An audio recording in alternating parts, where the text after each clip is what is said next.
Hello दोस्तों, आज मैं आपसे अपना शेयर कर रहा हूँ वीएफएस ग्लोबल का एक्सपीरियंस फॉर यूके वीज़ा।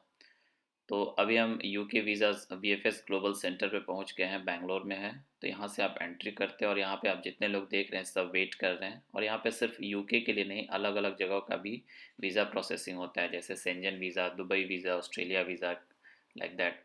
तो उसे आप आगे देखेंगे तो ये सामने में जो दिख रहा है ये एंट्रेंस है। और यहाँ कार पार्किंग वगैरह की काफ़ी अच्छी सुविधा है, तो आप रोड पे कार पार्क कर सकते हैं, बाइक वगैरह भी आप पार्क यहाँ पे कर सकते हैं। तो आप देखिए ये सारे वीज़ा यहाँ पे प्रोसेस होते हैं, लेकिन आपको यहाँ पे अगर आप यूके वीज़ा के लिए आए हैं तो यूके वीज़ा के लिए एंट्री करना होता है। और यहाँ पे गार्ड आपको एंट्री करने देता है, लेकिन जो आपको अलॉटेड टाइम होता है विद इन 10 मिनट्स में आपको वहाँ पे जाके एंट्री करना होता है। ठीक है, तो ये ग्लोबल टेक पार्क है, जस्ट बगल में है।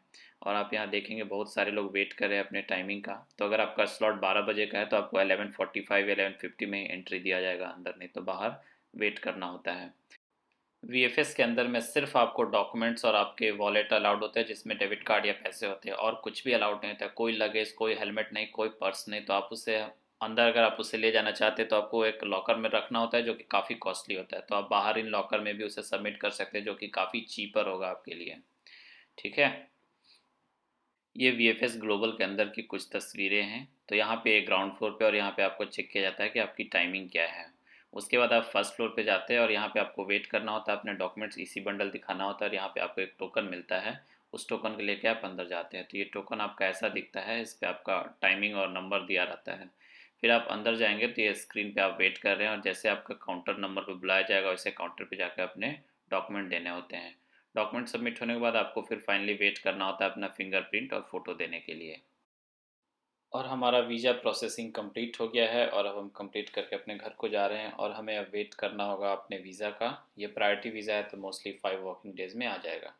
ये देखिए मेरा वीज़ा आ गया है, और ऐसे ये रेड पैकेट में आता है, और यहाँ पे आपके डिटेल्स वगैरह दिए होते हैं, आपको जाके कलेक्ट करना होता है। और उसमें एक इम्पॉर्टेंट जो होता है आपका पासपोर्ट होता है। पासपोर्ट के अंदर वीज़ा विग्नेट होता है, और एक यूके वीज़ा लेटर होता है, जो कि बहुत इंपॉर्टेंट होता है। चलिए अब डिटेल में वीज़ा एक्सपीरियंस को देखते हैं। वीएफएस ग्लोबल बैंगलोर में जब आप जाते हैं तो जो टाइम स्लॉट आपको दिया रहता है, सपोज 10 AM का दिया है, तो आपको एंट्री जो है वो 10 से 15 मिनट पहले ही आपको अंदर जाने दिया जाता है मेन गेट से। और नहीं तो आपको रोड पे ही वहाँ पे वेट करना होता है। ठीक है, तो वो ग्लोबल टेक पार्क के बगल में है, तो आप वहाँ पे जाके आप कुछ टाइम पहले पहुँचें और वहाँ पे वेट करें। और आपको ये भी ध्यान रखना होता है कि जो भी आपको टाइम स्लॉट दिया होता है उसके with in half an our में आपको वहाँ पे जाना होता है, नहीं तो आपका वो टाइम स्लॉट चला जाता है और फिर से आपको बुकिंग करनी होती है। तो इसका आप ज़रूर ध्यान रखें। अगर आपने जब आप ऑनलाइन एप्लीकेशन सबमिट कर रहे होते हैं और मोस्ट ऑफ द डॉक्यूमेंट आप अपलोड कर दिए होते हैं, तो फिर से उन्हें सबमिट करने की ज़रूरत नहीं होती वीएफएस में। लेकिन ज़रूर ओरिजिनल आप अपने, और एक जेरॉक्स कॉपी ज़रूर उन सब डॉक्यूमेंट्स का, जो जो मैंने पहले की वीडियो में बताया है, जैसे टीवी सर्टिफिकेट, आपके मार्कशीट, एकेडमिक सर्टिफिकेट, या जो भी आपका ऑफर लेटर, ये सारी चीज़ें जो आप अपने साथ ज़रूर लेकर जाएँ। कभी कभी वो मांग भी सकते हैं। तो वीएफएस जो यूके वीज़ा के लिए जो वीएफएस ऑफिस होता है, वहाँ मोस्टली आपका फ़ोटो क्लिक किया जाता है, और आपका बायोमेट्रिक पाँचों उंगलियाँ जो होती है, 10 उंगलियों का प्रिंट, वो स्कैन लिया जाता है।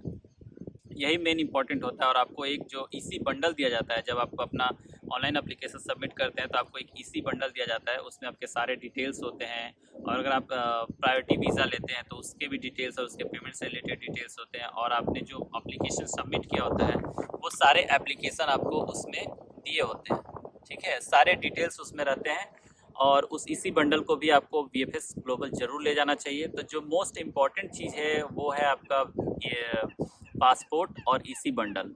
उसके अलावा बाकी सपोर्टिंग डॉक्यूमेंट भी आप ले जा सकते हैं, लेकिन अगर आपने ऑलरेडी उसे सबमिट कर दिया तो उसकी ज़रूरत जनरली नहीं होती है। कुछ कुछ केसे में आपको वो एक एडिशनल डॉक्यूमेंट मांग सकते हैं, तो उन्हें आपको वहाँ पे प्रोड्यूस करके दिखाना होता है।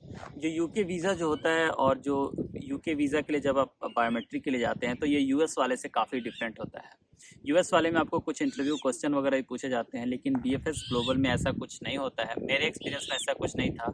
मे भी किसी किसी केस में पूछा जाता होगा, बट मेरे केस में ऐसा नहीं था। वहाँ जाने के बाद सीधे आपसे जो ईसी बंडल होता है वहाँ से कुछ डॉक्यूमेंट मांगे जाते हैं, और आपसे पूछा जाता है कि आप प्रायोरिटी सर्विस कुछ लेना चाहते हैं कि नहीं। अगर आप एसएमएस सर्विस लेते हैं, जो कि 175 पर पर्सन होता है, एसएमएस सर्विस में आपको बताते हैं कि आपका वीज़ा अप्रूव हो गया है, क्या हुआ, उससे रिलेटेड आपको एसएमएस आता है।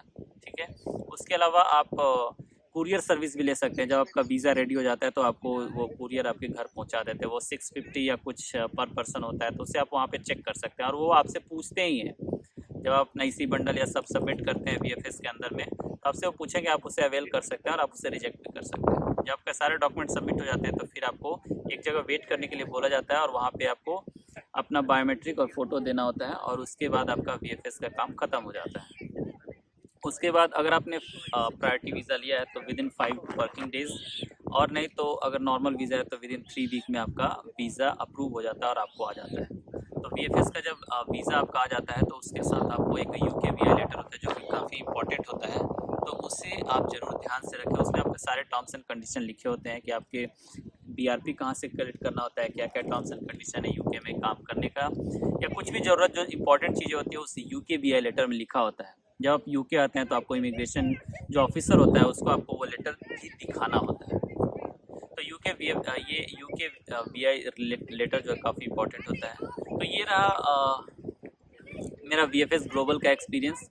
आपको टाइम से वहाँ पे पहुँचना होता है, आपको पहले एंट्री देंगे नहीं, 10 मिनट पहले ही आपको एंट्री देते हैं जो कि आपको अलॉटेड टाइम होता है, और वहाँ पे ज़्यादा भीड़ नहीं होता है, तो आप टाइम पे जाएंगे और within half an hour to 1 hour में आपका सारा काम कंप्लीट हो जाता है। तो वहाँ पे आपका फ़ोटो लेते हैं और फिंगरप्रिंट लेते हैं। जनरली कोई इंटरव्यू नहीं होता, आपसे कोई क्वेश्चन वगैरह कुछ ऐसा कुछ नहीं पूछा जाता। जो डॉक्यूमेंट होते हैं कुछ कुछ सबमिट करने होते हैं उन्हें आपको देना होता है।